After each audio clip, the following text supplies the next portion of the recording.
Bueno, pues muchas gracias a todos por estar aquí. Voy a intentar que la presentación sea lo más accesible y práctica posible, ¿de acuerdo? Intentar dar un enfoque clínico. Aquí dejo mi correo por si hubiera pues, algún tipo de información que fuera necesario suplementar o cosas que no quedaran claras. Estoy encantadísimo de responder a las preguntas por el chat y lo que sea demasiado extenso y no puedo hacerlo por ahí, pues sin ningún problema. Los interesados me pueden escribir al correo y le intentaré responder lo mejor posible. Bueno. Ya sabemos que hay una serie de factores como la de las personas, el estado nutricional, los niveles basales de hormonas que tienen y dinámicos, el estado metabólico, la presencia de enfermedades clínicas, situaciones inflamatorias, el uso de diferentes fármacos, incluso factores genéticos y epigenéticos de los individuos, que junto con una reducción de la actividad física que es prevalente en la sociedad sedentaria en la cual vivimos, lleva a una disminución de la masa muscular, que es la atrofia, y una disminución de la fuerza, que es la dinapenia. La conjunción de atrofia y dinapenia se llama sarcopenia, un término que se desarrolló hace muchos años, pero que desde hace recientemente tiene un código de clasificación CIE 10 y que por tanto podemos codificar como un diagnóstico más al alta hospitalaria de los pacientes. La sarcopenia asocia una reducción del rendimiento físico, lo cual, a través de una serie de situaciones intermedias, reduce a su vez de nuevo la actividad física, generando un círculo de retroalimentación positiva. Esta reducción del rendimiento físico y esta sarcopenia incrementa el riesgo de dependencia, ingreso y mortalidad en múltiples poblaciones clínicas, pero sobre todo en personas mayores. Las diferentes definiciones operativizadas de sarcopenia se basan todas ellas en la presencia de dinapenia, de baja fuerza, de baja masa muscular, como hemos comentado, de atrofia y de reducción del rendimiento físico. Habitualmente la dinapenia la vamos a medir con una fuerza de presión manual con dinamometría de la mano, con un dinamómetro digital o analógico. Vamos a ver también la fuerza en miembros inferiores de forma subrogada con el test de la silla. Consiste en sentarse y levantarse con los brazos cruzados sobre el pecho de una silla en 5 repeticiones, aunque hay una versión para ver el número máximo de repeticiones en 30 segundos. La atrofia la podemos ver como vamos a ver ahora con múltiples instrumentos, pero lo habitual es verlo con un bioimpedanciómetro tetrapolar de pie-mano. En la reducción del rendimiento físico habitualmente la vemos con un test de velocidad de la marcha y una batería física corta que se llama Short Performance Physical Battery, que ahora vamos a ver con más detalle. Hay diferentes definiciones operativizadas de sarcopenia. No se considera que haya ninguna que sea la correcta y la demás las incorrectas. Cada región geográfica ha desarrollado sus propios criterios. Habitualmente, en mi país, en España, pues utilizamos los criterios EXOP, que han tenido una reciente revisión, los EXOP 2, que son los que normalmente usamos, pero hay criterios internacionales, asiáticos, los criterios del FNIH, que son los americanos, y los criterios de la Sociedad de Sarcopenia y Caquexia y desórdenes de desgasto proteico-calórico. Con respecto a la medición de la fuerza de la mano, la hacemos como he comentado con un dinamómetro, puede ser digital o analógico, hay muchas marcas y el dinamómetro bueno, también puede tener diferentes formas de agarre de la mano y a su vez también hay dinamómetros que se pueden utilizar para medir la fuerza en otro tipo de posiciones, en miembros inferiores o por ejemplo en miembros superiores para hacer un curl de bíceps, es decir, hay una gran cantidad de opciones disponibles en el mercado y nos podemos sentir un poco apabullados, pero normalmente los dinamómetros que usamos son los de mano. Con respecto a la medición de la atrofia, tenemos tanto técnicas de referencia como técnicas índice que utilizamos en nuestra práctica clínica habitual. Voy a pasar a hablaros de una de las técnicas índices que por su portabilidad, bajo costo y sencillez se suele utilizar en estos estudios, que es la bioimpedanciometría.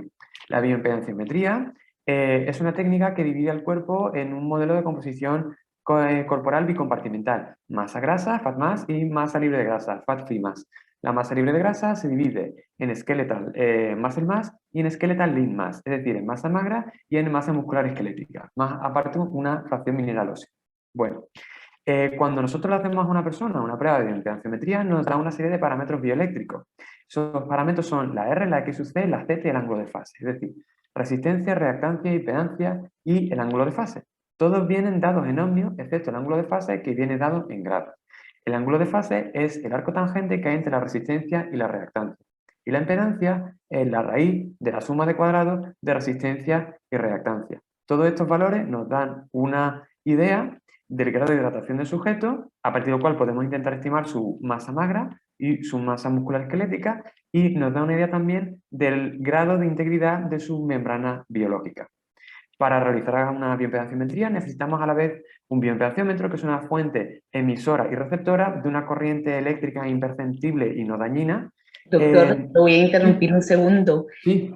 Es probable, no sé si estamos viendo mal, pero nos están diciendo del público que parece que no avanzan las diapos. Ah, perdón. ¿En qué diapositiva está en este momento? Pues, ¿se ve ahora adecuadamente? Es una Ahora, diapositiva. en este momento se Vale. está viendo adecuadamente. Vaya, pues perdón, lo siento mucho, ¿eh? No sé qué ha pasado. Disculpas. Pues bueno, estaba comentando que en esta diapositiva vemos cuáles son los puntos donde habitualmente se colocan los electrodos de la bioimpedanciometría.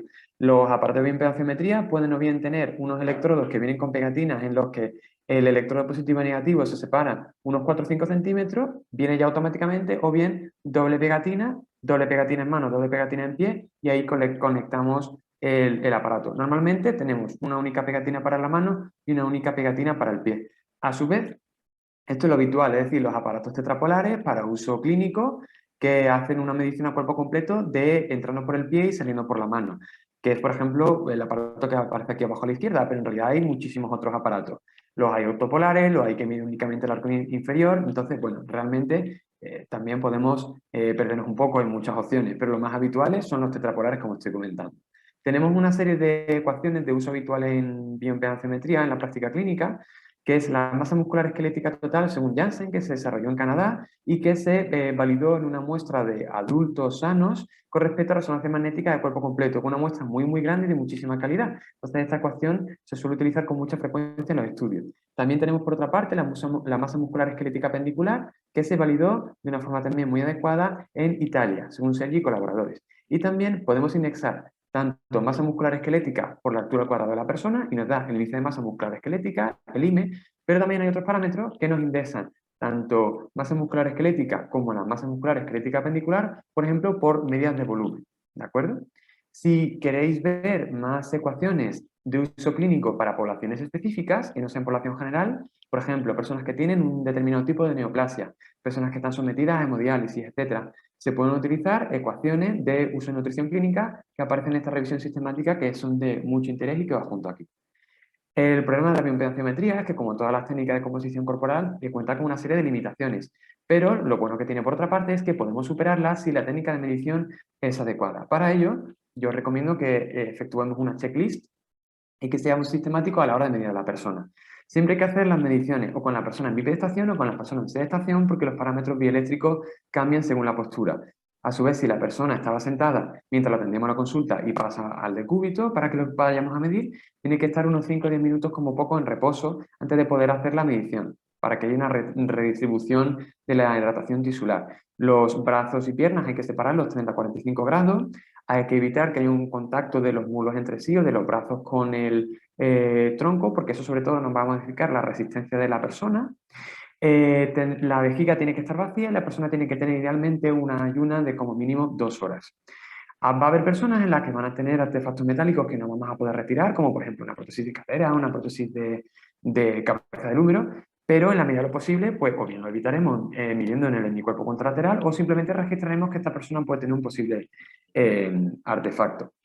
También hay situaciones de deshidratación, de ejercicio físico extremo, etcétera, que nos pueden artefactar todos estos valores, e incluso, por ejemplo, uso de fármacos, etcétera. Con respecto a los desfibriladores y marcapasos, aunque no se reconocen en las guías clínicas actuales que sea seguro su uso, hay un cuerpo de evidencia cada vez mayor que induce a pensar que sí que son seguros los bioimpedancímetros con estos tipos de dispositivos eléctricos.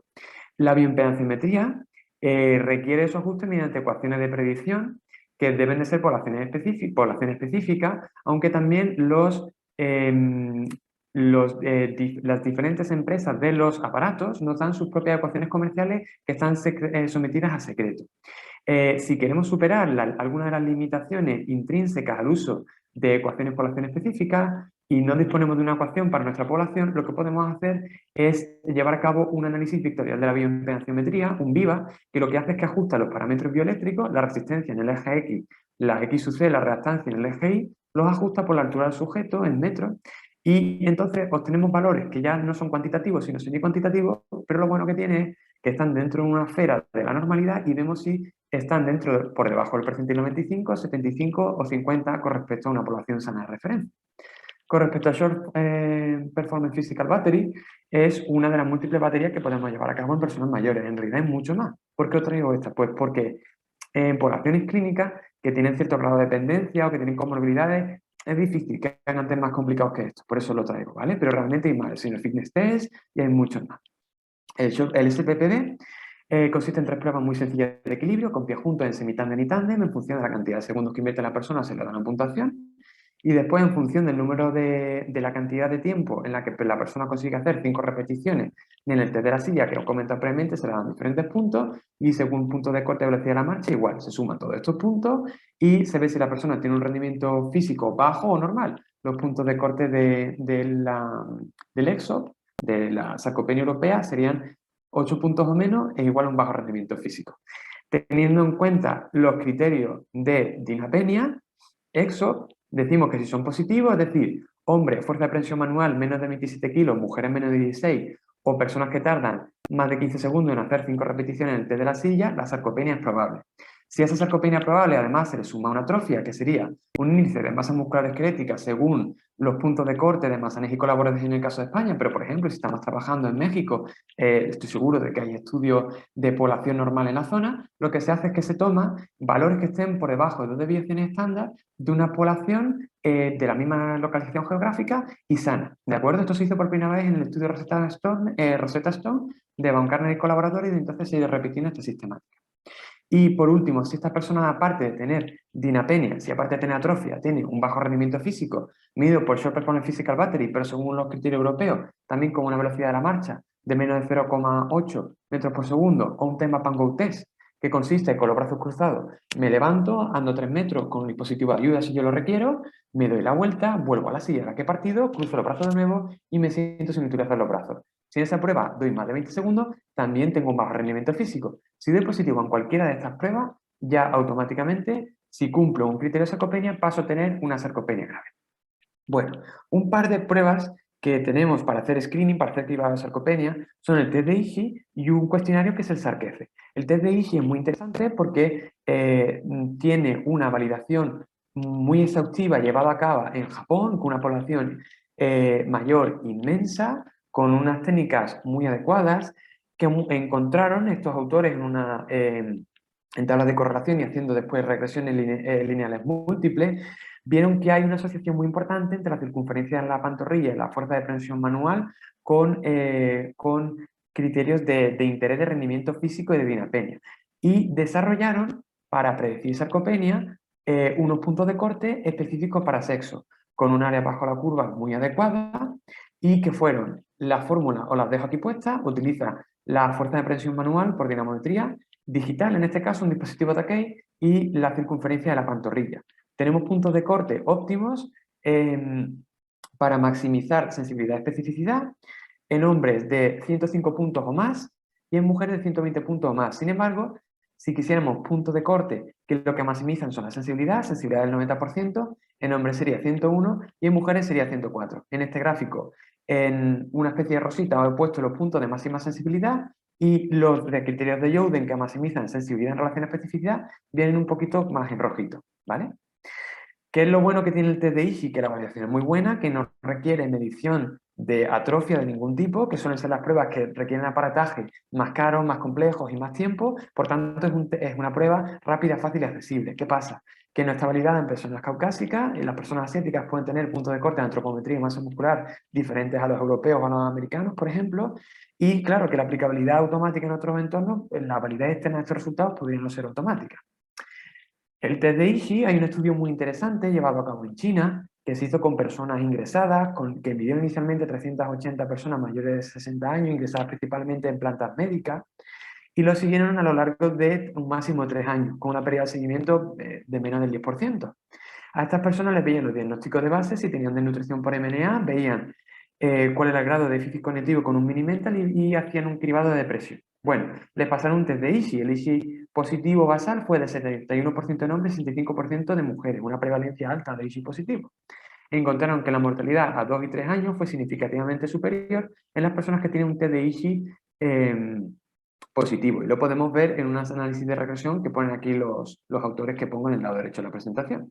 Si nos fijamos, un test de IGI positivo tuvo un hazard ratio para mortalidad a 3 años, que fue prácticamente similar al de nutrición, al del deterioro cognitivo e incluso al de tener un diagnóstico oncológico de base. Fueron los únicos factores significativos para mortalidad a 3 años. Lo cual, bueno, pues nos apoya mucho el uso del test de ISHI, ¿no? Puede predecir mortalidad, eso es muy interesante y es una prueba muy fácil de hacer. Todavía más fácil, el cuestionario Sarkefe, le hacemos 5 preguntas a la persona. Si da 4 puntos o más, tiene una alta probabilidad de sarcopenia, menos de 4 puntos, una baja probabilidad de sarcopenia. Este test es únicamente dependiente de que le hagamos las preguntas a la persona, no requiere más tipo de material. Hay un metaanálisis muy reciente que nos analiza la sensibilidad, especificidad, valores predictivos de esta técnica en diferentes entornos. ¿Qué es lo que pasa? Parece que la sensibilidad en relación al diagnóstico por criterio esos dos no es idónea, es únicamente de un 53,4% con respecto al criterio esos dos. Parece que hay mucha heterogeneidad entre estudios y que a su vez hay poblaciones en las que podría rendir menos que en otras, con lo que no parece que el SARC-F sea automáticamente aplicable a todo el mundo. Después, si vemos el valor predictivo positivo, pues tiene valor predictivo positivo realmente bajos, ¿no? Entonces, vemos que el SARC-F tiene propiedades que en realidad podrían considerarse más propias de un test diagnóstico que de un test de cribado, pero que no obstante tiene una reproducibilidad intra-interobservador que es muy buena en el metaanálisis de Volcker y colaboradores.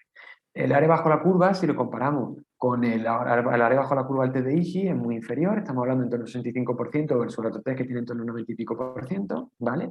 Y a su vez existen variantes de SARC-F, el SARC-ALS, que no parece aumentar de forma clínica y estadísticamente significativa su rendimiento diagnóstico. Por tanto, claro, viendo estos datos no se preguntaría, bueno, puede que sea preferible realizar automáticamente un test diagnóstico y no hacemos un SARC-F, ¿no? Bueno, pues en relación a eso os traigo otro test hecho en China, en personas de más de 60 años que están hospitalizadas, en el que se vio que un SARC-F positivo tenía un hazard ratio positivo, ¿de acuerdo?, para reingreso de estas personas a 30 días que estaban muy por encima del test de IGI, de las comorbilidades por Charlson, la presencia de polifarmacia, la edad, el nivel de actividad física que tenían estas personas con un cuestionario IPAC. Es decir, parece que estas pruebas detectan perfiles diferentes de pacientes, entonces no hay ninguna recomendación en la guía clínica que diga esto, pero interpretando estos resultados en mi consulta yo lo que haría, si estoy en un entorno deficitario en recursos, o bien materiales, o bien de tiempo, o que tiene una alta prevalencia de sarcopenia, pasaría un test SARC-F para evitar falsos negativos. Si tuviera un entorno con muchos recursos, materiales o de tiempo, o con baja prevalencia de sarcopenia, haría con mi dinamómetro y con mi cinta métrica un test de IGI para evitar falsos positivos. Bueno, muy brevemente comentaros que la capacidad de desarrollo de fuerza en miembros inferiores parece que está más relacionada con la masa muscular en hombres que en las mujeres, y que la determinación del tanto por ciento de masa grasa en personas con sarcopenia es de interés, ofrece información extra, porque en un estudio llevado a cabo en población ambulatoria anciana en Estados Unidos, con una N muy importante, se vio que las personas con obesidad sarcopénica fueron las que perdieron ligeramente más velocidad de la marcha. Por otra parte, decimos, bueno, si yo ya puedo diagnosticar sarcopenia con atrofia de dinapenia, ¿qué me aporta de extra el rendimiento físico para diagnosticar sarcopenia severa EXOS-2 en vez de sarcopenia seca? Bueno, pues porque hay estudios que demuestran que la sarcopenia severa se asocia de forma significativa a un mayor riesgo de mortalidad e institucionalización en comparación con un diagnóstico de únicamente sarcopenia, como vemos aquí en estos análisis de supervivencia que se hicieron un estudio ya en colaboradores en Corea. Bueno, frente a la sarcopenia, que hemos visto que es un problema importante y que es un problema que podemos hacer un cribado de forma relativamente sencilla en nuestra consulta, independientemente de nuestro ámbito asistencial y de la profesión que tengamos, tenemos que diagnosticarla para llevar a cabo una intervención que va a ser multiprofesional, multimodal, en la que vamos a tener con un enfoque biopsicosocial, intentar mejorar múltiples ámbitos de esta persona.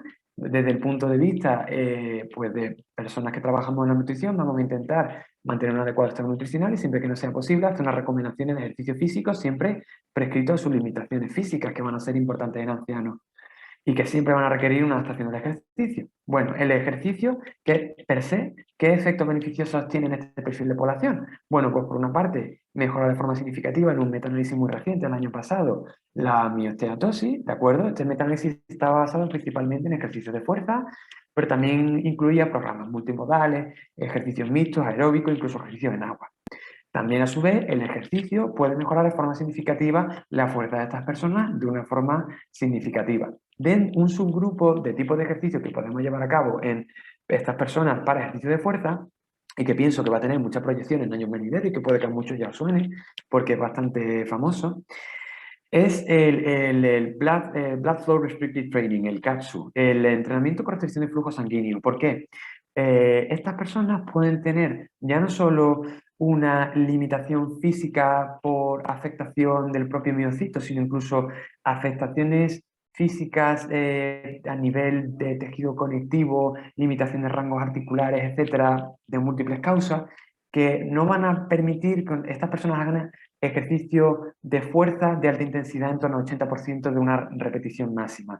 No van a poder. Entonces, una forma de bypassear esa limitación es llevar a cabo una restricción del flujo de forma proximal al miembro que se está ejercitando para que esta persona, únicamente utilizando intensidad de entrenamiento en torno al 20-40% de una repetición para alcanzar el fallo, puedan obtener beneficios similares a los que se obtienen con programas de entrenamiento de fuerza de alta intensidad. ¿Cuál es la limitación de este tipo de entrenamiento? Pues que se debate la seguridad que puede tener en personas con enfermedad cardiovascular establecida, alto riesgo cardiovascular, personas que pueden tener problemas macro y microangiopáticos importantes.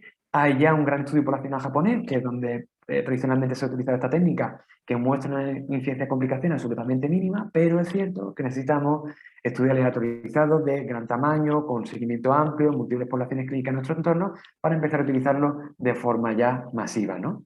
Por otra parte, está demostrado que el ejercicio en personas que tienen riesgo nutricional, cuando lo combinamos de un soporte nutricional adecuado, tiene un efecto sinérgico. Es más potente el uso en una persona que se puede beneficiar de ello, ejercicio y nutrición, que únicamente nutrición o únicamente ejercicio. Claro, cuando queremos renutrir a la persona, realmente podemos hacer una intervención, un consejo dietético, una intervención nutricional de otro tipo, pero habitualmente vamos a llevar a cabo una suplementación nutricional oral. ¿Qué tipo de fórmulas serían idóneas para utilizar en esta población?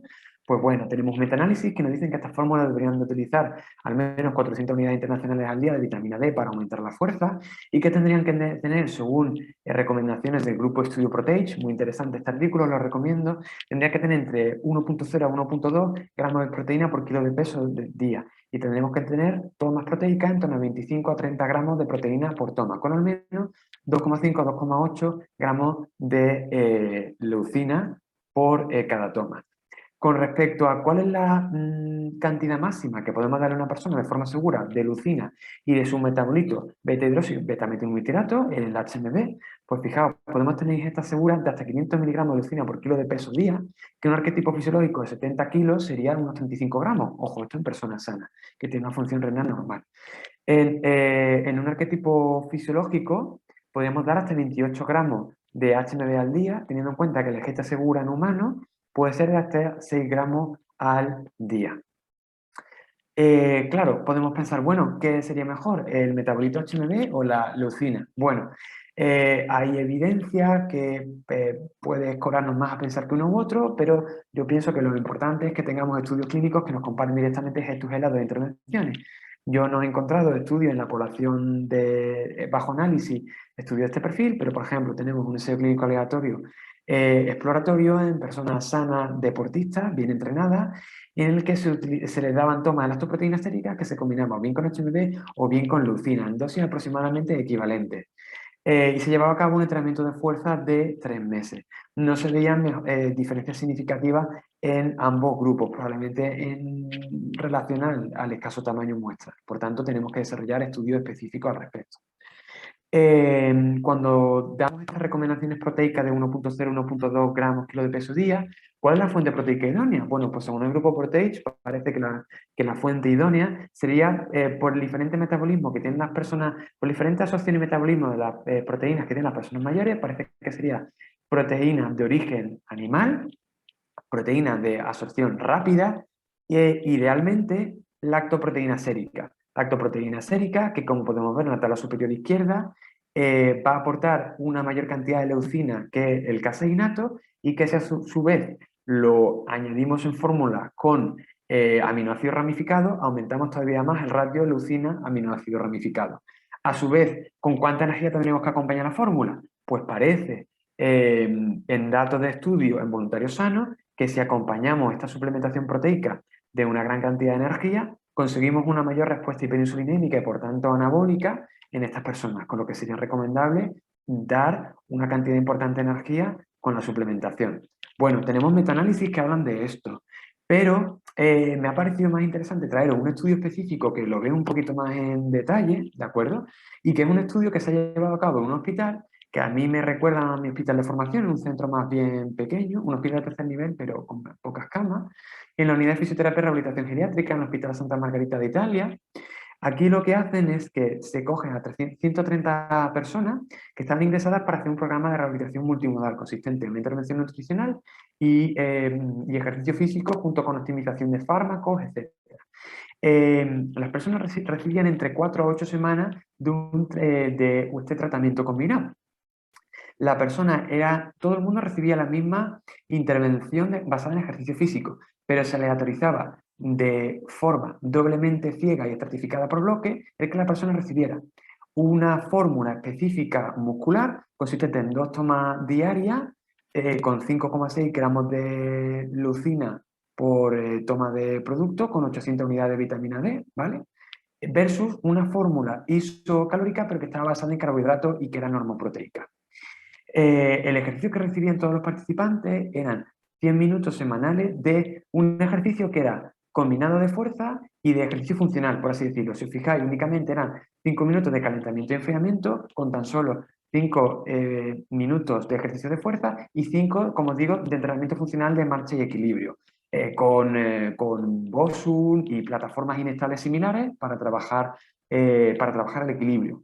El ejercicio de fuerza se utilizaba con bandas, con, eh, con dispositivos de estos que se atan a la muñeca y al tobillo para aumentar el peso de los miembros y con sillas, es decir, con muy poco aparataje, con muy escaso material que lo podemos llevar a cabo en prácticamente cualquier entorno asistencial. Era un estudio clínico paralelo y con análisis por intención de tratar. Bueno, se mejoraban montones de variables, de fuerza, de calidad de vida basada en resultados físicos, de masa magra medida por DEXA, pero lo que me parece a mí más importante, variables clínicas duras. Fijaos, cuando termina el programa de intervención, se ve que las personas que reciben la intervención multimodal al alta de este hospital requieren de forma significativa, tanto estadística como clínica, una menor intensidad de cuidados. Por tanto, un mayor porcentaje de estas personas, de forma clínica y estadísticamente significativa, podía irse de alta a domicilio. Y a su vez, claro, estos son los beneficios para el paciente, a su vez de beneficios para el centro, estas personas recibían de forma estadística y nuevamente creo que clínicamente significativa menos minutos semanales de rehabilitación y menos días de rehabilitación para alcanzar un mismo estado funcional. Por tanto, bueno, parece que los resultados que nos apoyan el uso de intervenciones multimodales en la sarcopenia en personas mayores están ahí y que la sarcopenia es una realidad que, aunque en ocasiones el cribado, perdón, que aunque en ocasiones el diagnóstico tiene limitaciones y puede contener una cierta complejidad, el cribado es razonablemente sencillo. Entonces, pues yo os animo a que todos implementemos el cribado de sarcopenia en poblaciones en riesgo en nuestro día a día y en que nos centremos en esta intervención multimodal con la intervención de médicos, de nutricionistas, de farmacéuticos, de profesionales de educación física y del deporte, de fisioterapeutas, porque todos tenemos algo que aportar para intentar incrementar la calidad de vida y el estado de salud de estas personas y recordemos siempre que la unión hace la fuerza. Bueno, pues os agradezco mucho vuestra atención y os dejo aquí mi correo electrónico pues, para todas aquellas dudas que no pueda resolver ahora. Muchas gracias.